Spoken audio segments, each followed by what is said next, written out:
Trading competition nombor 2 saya untuk 2026 and Alhamdulillah kita dapat nombor 2. So baru-baru ni saya join satu trading competition which is Trading Clash Virtual Trading Competition yang dianjurkan oleh organizer dekat Indonesia. Kalau you guys tengok dekat sini, partisipan dia ada daripada Japan, daripada Indonesia, daripada Malaysia kita ada 2 orang which is Danny dan juga saya.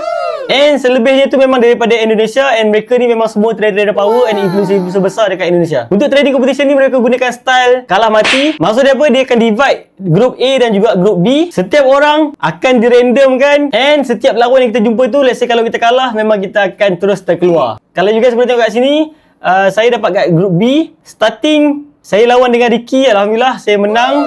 Then after that, saya lawan dengan Celine, Alhamdulillah saya menang and saya dapat dekat suku akhir, saya lawan dengan Amanda. Pun Alhamdulillah saya menang and finally dekat final, saya lawan dengan Ivan. Sebabkan oleh Danny daripada Malaysia, lawan dengan Ivan. Danny kalah, Ivan menang. Jadi saya dekat final, saya jumpa dengan Ivan. And dekat final, saya tak bernasib baik. Kita kalah on that things and kita dapat nombor 2. Untuk trading competition ni, peraturan dia agak unik sikit. Sebabkan apa? Dia hanya bagi masa kita 15 minit untuk setiap round. Dalam masa 15 minit, kita kena buat PNL yang paling tinggi. Siapa yang mempunyai percentage yang paling tinggi pada waktu itu, automatic dia lah pemenangnya.